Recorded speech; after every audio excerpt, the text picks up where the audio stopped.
Hello my genius friends, welcome in next part of payroll, part number 6। चलिए आज का topic जो है हम कवर करते हैं।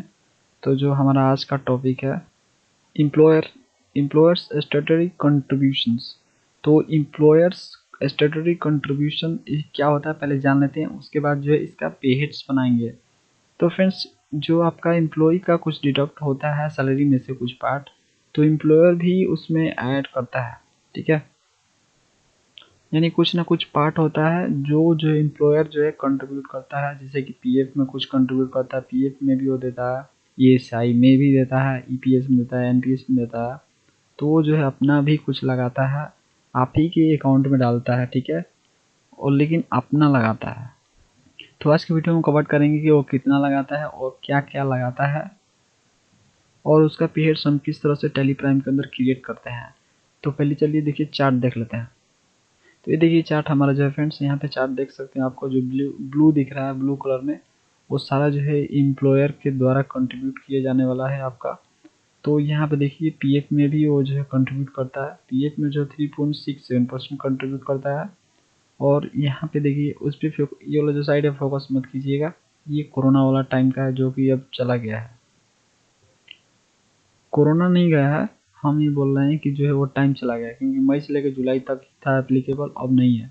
तो आपको यहाँ पे आना है। ईडीएलआई में भी जो है ये लगाता है 0.50% जो है इतना लगाता है, अपना कंट्रीब्यूट करता है। और ये साई में भी देखिए कंट्रीब्यूट करता है, ज़्यादा ही कंट्रीब्यूट करता है, 3.25% ही कंट्रीब्यूट करता है। और जबकि यहाँ पे इसका जो है एम्प्लॉय का बहुत कम ही है। पिछला वाला आपने वीडियो पार्ट नहीं देखा है, उसमें जो एम्प्लॉय का डिडक्शन हम बना चुके हैं पेड्स, तो प्लीज़ देख लीजिए, तभी आपको क्लियर समझ में आएगा। और ईएसआई ईपीएफ जो क्या होते हैं इसका भी वीडियोस बना हुआ है, सब क्लियर कट समझाया गया है, आप वहाँ पे जाकर देख सकते हैं। अब उसके बाद देखिए यहाँ पे एम्प्लॉय एनपीएस में कितना कंट्रीब्यूट करता है, 10 से लेकर 14% कंट्रीब्यूट करता है। ये किस तरह से कैलकुलेट होता है, अभी हम जो है पेड्स बना रहे हैं तो देख लेते हैं किस तरह से कैलकुलेशन होता है। तो जितने भी कंट्रीब्यूशन होते हैं एम्प्लॉयर के द्वारा एम्प्लॉय के लिए, तो सारे पेड्स हम आज क्रिएट करने वाले। चलिए टैली प्राइम के मेन स्क्रीन पे चलते हैं। टैली प्राइम के मेन स्क्रीन पे हम लोग आ चुके हैं। चलिए हम क्रिएट करते हैं। क्रिएट करने के लिए वही स्टेप फॉलो करेंगे, क्रिएट पे जाएंगे, उसके बाद हम जाएंगे यहाँ पे पेड्स पे जाएंगे और यहाँ पे क्रिएट करेंगे। लेकिन हम ऑलरेडी बना चुके हैं, आपके लिए ज़्यादा टाइम ना ले इसके लिए जो हम बना चुके हैं। तो चलिए उसको देख लेते हैं किस तरह से बनाए हैं। अभी वो ये स्टेप फॉलो करना है आपको, और वैसे वैसे ही फिल करना है और आपको बना लेना है। हम समझा देते हैं आपको। अल्टर पे जाएंगे, पेड्स पे जाएंगे, पेड्स इंटर मारेंगे। तो कंट्रीब्यूशन नंबर पहला जो एम्प्लॉयर का है वो है आपका एम्प्लॉयर्स EPFO @ 3.67% है, इंटर मारना है। इसके बाद देखिए इसको कैसे बनाना है आपको। एम्प्लॉयर जो है पीएफ में भी कुछ जो है कंट्रीब्यूट करता है एम्प्लॉय के, तो वो कंट्रीब्यूट करता है 3.67% कंट्रीब्यूट करता है। इसको आपको जो है ऐसे ही टाइप कर देना है, इंटर मारना है। इंटर मारने के बाद जो पे टाइप में यहाँ पे सेलेक्ट करना है एम्प्लॉयर्स स्टैट्यूटरी कंट्रीब्यूशन। ये एम्प्लॉयर का स्टैट्यूटरी कंट्रीब्यूशंस है, इसलिए यहाँ पे इसको आपको सेलेक्ट करना है। यहाँ पे जो भी ऑप्शन फ्रेंड्स दिया गया है ना, उसी के अनुसार आपको सिलेक्शन करना है जो यहाँ पे आप टाइप करोगे। ठीक है, जो है वो आपको यहाँ पे सेलेक्ट करना है। सारा यूज हम आपको बता ही देंगे। ठीक है, लोन और एडवांस भी बताएंगे आपको, जब सैलरी लोन एडवांस में दे जाता है, सब कुछ क्लियर करेंगे। तो इसको देखिए यहाँ पे जो अभी यूज हो रहा है वही आप सिर्फ देखो। अभी आने वाले वीडियोस में जो है हम ज़रूर इसको कवर करेंगे। आपका रिस्पॉन्स रहा तो जो है ज़रूर हम जो है यहाँ पे नेक्स्ट वीडियो में जो है आने वाले वीडियोस में बहुत क्लियर और बताएंगे। जो ऑप्शन छूट भी जाएंगे, छूटेंगे नहीं, ऐसे सारे हम कवर कर लेंगे। जो भी ज़रूरी वाले होते हैं वो सारे हम आपको बता देंगे। तो यहाँ पे एम्प्लॉयर्स स्टैट्यूटरी कंट्रीब्यूशन सेलेक्ट करना है। उसके बाद जो है पीएफ अकाउंट नंबर 1 के अंडर इसको रखना है। तो इसको पीएफ अकाउंट नंबर 1 में रखना है फ्रेंड्स, इसको सिलेक्ट कर लेना आपको। उसके बाद इसको इनडायरेक्ट एक्सपेंस में ही रखना है, क्योंकि जो एम्प्लॉयर है वो जो है अपने पॉकेट से देता है, तो यानी अपने खुद के अपने पास से देता है, तो उसके लिए एक्सपेंसेस हुआ, इनडायरेक्ट एक्सपेंसेस हुआ। ठीक है, तो इंटर मारना है। उसके बाद जो यहाँ पे इफेक्ट नेट सैलरी को नो रखना है, क्योंकि जो है अपने पॉकेट से दे रहा है, सैलरी से कट नहीं कर रहा है। ठीक है, अपना जो है जो भी है सैलरी उसका देखता है, बल मानते हैं कि सैलरी देखता है, सैलरी को इंसान जो है कैलकुलेट करता है। मतलब कैलकुलेशन जब करना होता है उसको 3.61% वो सैलरी देखता है, सैलरी के अनुसार जो है कैलकुलेट करता है। लेकिन फ्रेंड्स जो है अपने पॉकेट से देता है, इसलिए जो है सैलरी का इफेक्ट नहीं करना है आपको, क्योंकि सैलरी में उसका ना जुटने वाला है, ठीक है, ना घटने वाला है, तो नो रखना है। उसके बाद जो है यहाँ पे राउंडिंग, ये देखिए कंप्यूटर अपने आप हो गया, ये ऑटोमेटिक हो जाता है क्योंकि फार्मूला पे काम करता है। नॉर्मल रखना, राउंडिंग 1 रखना है। उसके बाद जो स्पेसिफिक फार्मूला यहाँ पे सेलेक्ट करना है, क्योंकि जो हम डिसाइड करेगा कि कैसे वो जो है 3.67% जो है कैलकुलेट करके देने वाला है। इंटर मारना है। उसके बाद जो यहाँ पे पेस्ट को ऐड करना है, किसके आधार पे देगा, तो बेसिक और डीए पे जो है पीएफ दिया जाता है, लेकिन यहाँ पे डीए हमारे पास नहीं है, तो बेसिक हम सिर्फ सेलेक्ट करेंगे, इंटर मारेंगे और इस तरह से डेट डालेंगे कब से अप्लाई करना है। उसके बाद आपको जो है यहाँ पे डायरेक्ट परसेंटेज डाल देना है, और वो था परसेंटेज 3.61% है, इंटर मारना है और इसको एक्सेप्ट कर लेना है। इंटर मार के एक्सेप्ट कर लेंगे। उसके बाद नेक्स्ट जो है कंट्रीब्यूशन पे चलते हैं एम्प्लॉयर के द्वारा। तो एम्प्लॉयर ईएसआई कंट्रीब्यूशन 3.25% मारते हैं। इसको देखिए कैसे बनाना आपको, ईएसआई में भी वो कंट्रीब्यूशन करता है, 3.25% का कंट्रीब्यूशन करता है, इंटर मारते हैं। इसको आपको रखना है एम्प्लॉय स्टैट्यूटरी कंट्रीब्यूशन, यानी एक टाइप का जो है स्टैट्यूटरी कंट्रीब्यूशन एम्प्लॉयर्स के लिए, तो इसको सिलेक्ट करना है। यहाँ पे आपको स्टेट इंश्योरेंस सिलेक्ट कर लेना है, एम्प्लॉय स्टेट इंश्योरेंस, इंटर मारना है, क्योंकि जो ईएसआई का फुल फॉर्म है यही है। तो यहाँ पे इंडायरेक्ट एक्सपेंस रखना है क्योंकि अपने पॉकेट से दे रहा है। फिर आपको यहाँ पे इफेक्ट में सैलरी को नो रखना है, क्योंकि सैलरी से क्या मतलब है, इसको इंटर मारना है। उसके बाद जो है आपको यहाँ पे राउंडिंग नॉर्मली रखना है, 1 रखना है, ये भी फार्मूला पे काम करता है, और इसको इंटर मारना है। देखिए कौन कौन से एडिशन पे जो है फार्मूला काम करता है। तो यहाँ पे basic salary, HRA, conveyance, overtime, चारों को जोड़ के डीए होगा तो डीए भी इसमें डाल देंगे, डीएनएस अलाउंस। तो उसको जोड़ने के बाद जो है जितना होगा अमाउंट, उसका जो है यहाँ पे रेट लेता है 3.25%। इंटर मारना है, इसको एक्सेप्ट करते रहना है, ऐसे इंटर मार लेंगे, ऐड पे ऐड क्लिक करके ऐड पे करेंगे, और फिर यहाँ पे सिलेक्ट करेंगे, इसमें से दिखना नहीं है, सिलेक्ट करना होता है, यानी ऑलरेडी आपने इसको बना लिया, अर्निंग वाला सिलेक्ट कर रहे हैं, इंटर मारना है और एंड ऑफ लिस्ट। उसके बाद आप कब से अप्लाई करना चाहते हो डेट डालना है, तो फर्स्ट अप्रैल रहने देते हैं। परसेंटेज डायरेक्ट डालना है, कितना परसेंट आपको ये सही अपने पॉकेट से देना है, एम्प्लॉयर को अपने पॉकेट से देना, 3.25% को देना है उसको, और इस तरह से इंटर मार के इसको एक्सेप्ट करना है। तो हम एक्सेप्ट कर लेते हैं, कंट्रोल ए करेंगे। अगला जो है एम्प्लॉयर द्वारा दिए जाने वाला कंट्रीब्यूशन है एनपीएस @ 10% है, इंटर मारेंगे। ये जो है एनपीएस में भी 10% जो है लगाता है, तो इसको भी बना लेंगे और इसको जो है इसके अंडर रखेंगे। यहाँ पे जो है पे टाइप में रखेंगे, एम्प्लॉयर्स स्टैट्यूटरी डिडक्ट कंट्रीब्यूशंस के अंडर ही रखेंगे। उसके बाद जो है देखिए यहाँ पे टियर 1 में रखेंगे।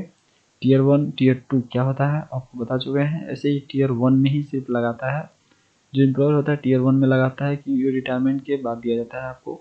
इंटर मारेंगे। इसको आपको इनडायरेक्ट एक्सपेंस रखना है, क्योंकि फिर बोल रहे हैं अपने पॉकेट से देगा तो खर्च होगा, उसके लिए इनडायरेक्ट एक्सपेंसेस होगा।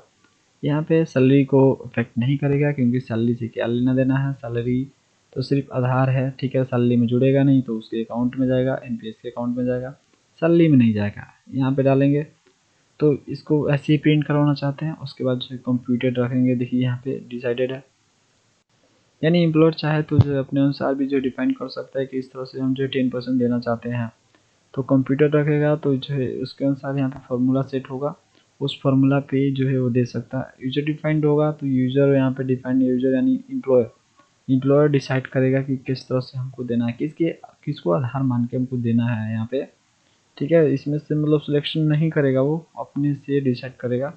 और फ्लैट रेट है तो फ्लैट रेट है, डायरेक्ट डाल देगा अमाउंट कि हाँ भाई इतना दे रहे हैं, परसेंटेज की जरूरत ही नहीं है, डायरेक्ट फ्लैट रेट अमाउंट डालेगा। जैसे as a computer value use होता है तो आपको भी सिलेक्ट करना है। उसके बाद डायरेक्ट यहाँ पे आ जाना है, नॉर्मल राउंडिंग ही रखना है। इसके बाद यहाँ पे जैसे यहाँ पे कंप्यूटर सेलेक्ट करेंगे तो स्पेसिफिक फार्मूला आपको सिलेक्ट कर लेना है, उसके अनुसार जो है कैलकुलेट होता है। उसके बाद जैसे इंटर मारेंगे, जैसे इंटर मारेंगे तो यहाँ पे आपको फेट्स सेलेक्ट करना होगा, था बेसिक और डीए पे ही कैलकुलेट होता है। तो डीए का हम नहीं बना है, डीए का नहीं सिलेक्ट करेंगे, बेसिक सैलरी का सिलेक्ट करेंगे, इंटर मारेंगे और इंड ऑफ लिस्ट करेंगे। उसके बाद डेट डालेंगे, डेट एक अप्रैल एप्लीकेबल रहने देंगे। परसेंटेज डालेंगे, कितना परसेंट, 10% है तो 10% डालेंगे और इंटर मार के इसको एक्सेप्ट करेंगे। अगला कंट्रीब्यूशन देखते हैं, वो है एम्प्लॉयर ईपीएस @ 8.33%। इंटर मारना है, इसको आपको बना लेना है। ईपीएस मतलब हो गया आपका एम्प्लॉय पेंशन स्कीम्स हो गया, इसमें सिर्फ जो है एम्प्लॉयर ही लगा सकता है, इसमें एम्प्लॉय नहीं लगा सकता है। ये जो है एम्प्लॉयर के लिए बनाया गया है। 12% वो भी देता है, लेकिन जो है उसमें 3.67% जो है टोटल उसमें पीएफ में ट्रांसफर करता है, और बचा खुचा जो 8.33% है वो जो है ईपीएस में लगा देता है उसका, जो कि पेंशन के रूप में उसको बाद में मिलता है। इंटर मारना है, एक्सेप्ट करना है, इस तरह से आगे बढ़ना है आपको। यहाँ पे आपको सिलेक्ट करना है एम्प्लॉयर्स स्टैट्यूटरी कंट्रीब्यूशन, ये कंट्रीब्यूशन है एम्प्लॉयर के द्वारा, इंटर मारना है।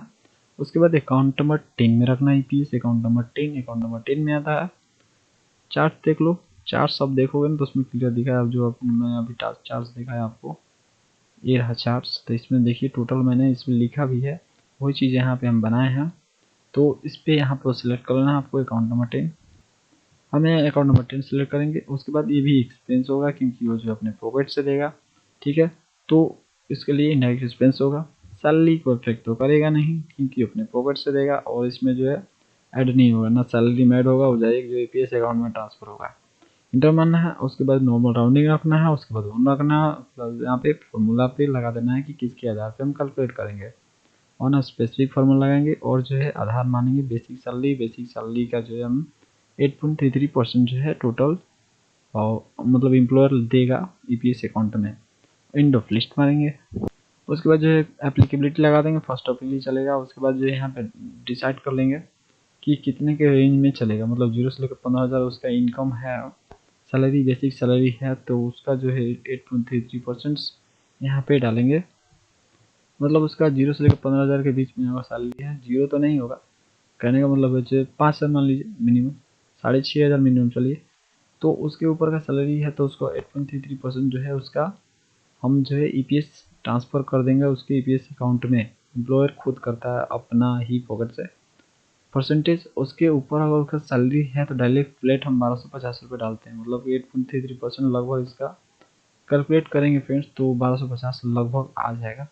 तो हम बोले कि 15,000 से ऊपर भी सैलरी है उसका, तो डायरेक्ट हम जो फ्लैट रेट लेते हैं 1250 टोटल हम ले लेते हैं ऊपर का सैलरी। तो मैक्सिमम केस में जो है जहाँ पे 15,000 से नीचे सैलरी दिया जाता है, वहीं पे जो ईपीएस अकाउंट जो है क्रिएट किया जाता है, और उसको जो ईपीएस अकाउंट में ट्रांसफ़र किया जाता है। तो आपको इसी तरह से टाइप करना है, जहाँ पे आप काम करने जाओ वहाँ पर बता दिया जाएगा आपको कि किस तरह से कैलकुलेशन करना है।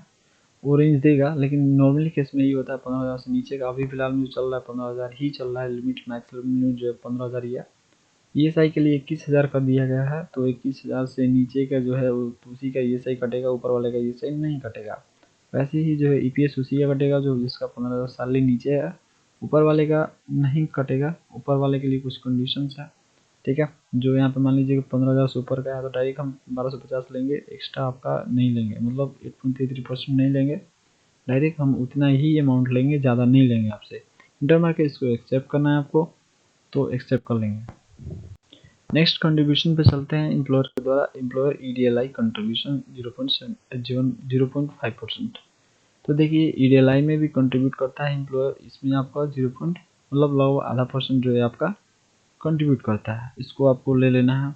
ईडीएलआई मतलब हो गया वही एम्प्लॉय डिपॉजिट लिंक इंश्योरेंस। इसका भी जो है इंश्योरेंस के तौर पे किया जाता है, मतलब डेथ हो जाने पे जो है मिलता है, तो उसका पैकेज है जो मिलता है। तो यहाँ पे उसको सिलेक्ट करना, तो यहाँ पे देखिए एम्प्लॉयज़ अदर चार्जेस के अंदर इसको रखेंगे। ईडीएलआई में जो है आपको एम्प्लॉय को कुछ लगाना नहीं होता है, जो लगाता है एम्प्लॉयर लगाता है, तो उसके लिए एक तरफ से चार्ज ही हुआ, तो वो चार्ज देता है भी है, ठीक है। क्योंकि जो वहाँ पे जो भी एम्प्लॉय काम करता है उसका जो भी देखभाल है, जो भी हेल्थ वाला प्रॉब्लम है, वो सारा वही सॉल्व करता है। तो एम्प्लॉयर्स अदर चार्जेस में इसको रखना है, इंटर मारना है। उसके बाद जो ईडीएलआई कंट्रीब्यूशन अकाउंट नंबर 21 के अंडर इसको रखना है। उसके बाद आपको इंटर मारना है, इंटर मारने के बाद लाइबिलिटी के अंदर रखना है, क्योंकि एक तरह से लाइबिलिटी है वो जो ईडीएलआई अकाउंट में जमा होता है, और अपने ही पॉकेट से एक तरह से लाइबिलिटी है, ठीक है। तो अपने ही पास रख के उसके बाद दे देता है उसको। कहने का मतलब जो है बीमार पड़ेगा तो उसको तो लगाना पड़ेगा, लाइबिलिटी ही है, उसको फ्यूचर में कभी ना कभी पे करना ही करना है। अगर जो है प्रॉब्लम होता है तो पे करना है, नहीं है प्रॉब्लम तो पे करना ही नहीं है, अमाउंट बच ही गया। तो एक तरह से जो है ईडीएलआई जो है आपका लाइबिलिटी है उस एम्प्लॉयर के लिए। इंटर मारेंगे, उसके बाद जो है यहाँ पे इसको नो रखना है।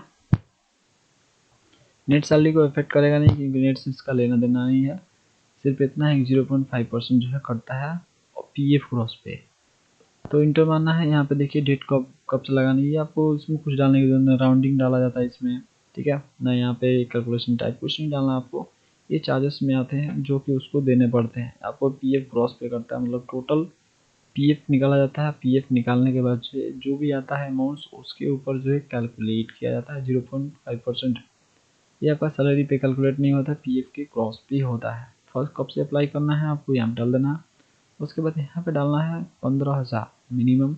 ईडीएलआई के लिए जो है आपका मैक्सिमम सैलरी जो है 15,000 होना चाहिए, उससे ऊपर नहीं होना चाहिए।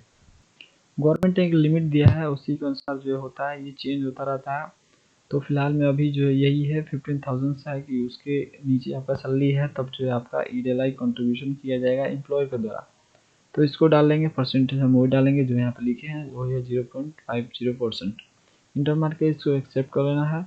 ये जो है मैक्सिमम केस में देख के बाद ही यूज होता है, आपको जो है एक तरह से अमाउंट फिक्स्ड अमाउंट मिल जाता है, तो इसको एक्सेप्ट कर लेना है। क्या है ईडीएलआई सब क्लियर किए हुए हैं, वीडियोज़ में देख सकते हैं आप वीडियोज़। हम एक्सेप्ट कर रहे हैं, उसके बाद जो नेक्स्ट पेज पे चलते हैं। अब चलिए बचे कुछ जो कुछ पेज है उसको हम क्रिएट कर लेते हैं, उसको कैसे बनाते हैं उसको देख लेते हैं। तो यहाँ पे देखिए ईडीएलआई एडमिन चार्जेस है, इसको इंटर मारते हैं। ये जो है कुछ चार्जेस है उनका जो है पेड्स हम बना लेते हैं, ये ज़रूरी है, इनको भी बनाना पड़ता है फ्रेंड्स, तो आपको भी बनाना है, ज़रूरी है, ठीक है सर, हर एम्प्लॉयर के लिए होता है, नेसेसरी है। तो ईडीएलआई एडमिन चार्जेस, कुछ चार्जेस लगते हैं जो एम्प्लॉयर को, तो उसको देने होते हैं उसको। तो यहाँ पे देखिए ईडीएलआई, जिससे कि आपका ईडीएलआई एडमिन चार्ज है, एडमिन मतलब एडमिनिस्ट्रेटिव चार्जेस है, यहाँ पे 0.01% से इंटर मानना है। ये जो है अदर चार्जेस में एम्प्लॉयर के आएंगे, मतलब एम्प्लॉयर का चार्जेस है, एम्प्लॉयर को देना पड़ता है, एम्प्लॉय को नहीं देना पड़ता है। तो उसके बाद जो इंटर मानना है, उसके बाद इसमें आपको सेलेक्ट करना है ईडीएलआई एडमिन चार्जेस अकाउंट नंबर 22 के अंडर में, क्योंकि उसी के अंडर में आता है। उसके बाद जो है यहाँ पे देखिए कंट्रीब्यूट मिनिमम ₹2 फॉर एम्प्लॉय, एक एम्प्लॉय पे जो है मिनिमम ₹2 करना है, तो यहाँ पे यस करना है। जो भी चार्जेस हैं एम्प्लॉयर को देना पड़ता है फ्रेंड्स, तो यहाँ पे बता भी दिया गया कि कम से कम मिनिमम जो है फॉर एम्प्लॉय आपको ₹2 यहाँ पे कंट्रीब्यूट करना है। आपको यस भी करना है, नो भी नहीं रखना है, ठीक है। तो यहाँ पे यस करना ज़रूरी है। तो करंट लायबिलिटी ही है एक तरह से, क्योंकि यहाँ पे जो है इसको देना पड़ता है, तो उसके लिए लायबिलिटी है, तो उतना परसेंट आपका 0.01% देना ही पड़ेगा, तो लायबिलिटी ही है। तो यहाँ पे देखिए नेट सैलरी को इफेक्ट नहीं करेगा, सैलरी से क्या लेना देना है इसका, तो अपने पॉकेट से देता है ना, उसमें बढ़ता है सैलरी में ना घटता है, कोई मतलब नहीं है, वही रखेंगे। एप्लीकेबिलिटी यहाँ पे रखेंगे 1 अप्रैल से एप्लीकेबल कर देंगे, और एक यहाँ परसेंटेज लिखने के बाद परसेंटेज डालेंगे जो यहाँ पे हम लिखे हैं। यहाँ पे ये भी पीएफ क्रॉस पे करता है, टोटल पीएफ के क्रॉस पे करता है, तो इसका कैलकुलेशन भी कुछ अलग है। यहाँ पे देखिए नॉर्मल राउंडिंग खुद ऑटोमेटिक हो गया, डालना ही नहीं पड़ता, तो इसको इंटर मार के एक्सेप्ट कर लेना है। एक और चार्जेस है उसको बना लेते हैं, उसके बाद इसको इन करते हैं। एम्प्लॉयर के एक और चार्जेस देने पड़ते हैं, वो है पीएफ एडमिन चार्जेस 1.10%। ये भी चार्जेस सप्लाई हुए उसके ऊपर, तो देखिए इसको आपको बना लेना है, इसको भी बना लेना है, छोटे मोटे चार्जेस हैं आपको बना लेने हैं। तो एम्प्लॉयर्स अदर चार्जेस है, इस तरह से पेरोल का हम पूरा यूज़ कर पाएंगे फ्रेंड्स, इसलिए हम बना रहे हैं आपको, पेरोल का कोई ऑप्शन नहीं छोड़ने वाले, तो कोशिश कर रहे हैं हम तो सारा जो है पेरोल कवर कर पाए जितनी भी ऑप्शन है। तो यहाँ पे एम्प्लॉयर अदर चार्जेस को सिलेक्ट करना है, क्योंकि ये भी अदर चार्जेस में आएगा, लेकिन इसमें जो है एडमिन चार्जेस अकाउंट नंबर 2 में सिलेक्ट कर लेना है इसको, क्योंकि दोनों को ले चुके हैं तो बचा कुछ यही है, तो अकाउंट नंबर 2 आ जाएगा टोटल। तो एडमिन चार्जेस को अकाउंट नंबर 2 में ही सिलेक्ट करना है 1.10% वाले को, ठीक है, याद रहे। इंटर मारना है, उसके बाद जो आपको ये भी लाइबिलिटी के अंदर रखना है, इंटर मारना है। उसके बाद नेट सैलरी है, इफेक्ट नहीं करेगा क्योंकि इसका भी सैलरी से लेना देना नहीं है, इंटर मारना है। उसके बाद जो है फर्स्ट ऑफिस से एप्लीकेबल करना है। ये भी देखिए पीएफ के क्रॉस पे करता है, ऑन पीएफ क्रॉस टोटल पे करता है, फर्स्ट ऑफिस से एप्लीकेबल है। उसके बाद जो परसेंटेज लिखना है आपको, और उसके बाद डायरेक्ट परसेंटेज डाल देना है 0.50%। इंटर मार के इसको एक्सेप्ट कर लेना है। तो आज की वीडियो में जो है जितने भी कंट्रीब्यूशन है एम्प्लॉयर के द्वारा उसको बनाना हमने सीखा है। कुछ चार्जेस एक्स्ट्रा जो लगते हैं एम्प्लॉयर के वो भी हम लोग इस वीडियोज़ में बना चुके हैं, जो कि पीएफ एडमिन चार्जेस 1.10% है, और एक आपका ईडीएलआई एडमिन चार्जेस था 0.01% था। एक और भी था आपका जो ईडीएलआई था, वो है आपका, ये रहा आपका ईडीएलआई। ईडीएलआई यहाँ पे है, तो यहाँ पे ईडीएलआई जो है टोटल यहाँ पे चार्जेस थे, ये देखिए ईडीएलआई कंट्रीब्यूशन 0.50%। तो ये तीनों चार्जेस है एक्स्ट्रा हमने बना लिए हैं। जल्दी हम जो है पेरोल के सीरीज को इन कर लेंगे, क्योंकि हम जो है अब खत्म होने के कगार पे आ गए हैं। तो वीडियो जल्दी ही एंड हो जाएगा फ्रेंड्स। तो मिलेंगे हम लोग जो है नेक्स्ट पार्ट में, जो है नेक्स्ट पेरोल के पार्ट के साथ। टेलीग्राम की न्यू वीडियोस के लिए चैनल को सब्सक्राइब करें, बेल आइकन को प्रेस करने के बाद ऑल पर जरूर क्लिक करें, आपको न्यू वीडियोस का नोटिफिकेशन मिल पाएगा। Thanks for watching friends.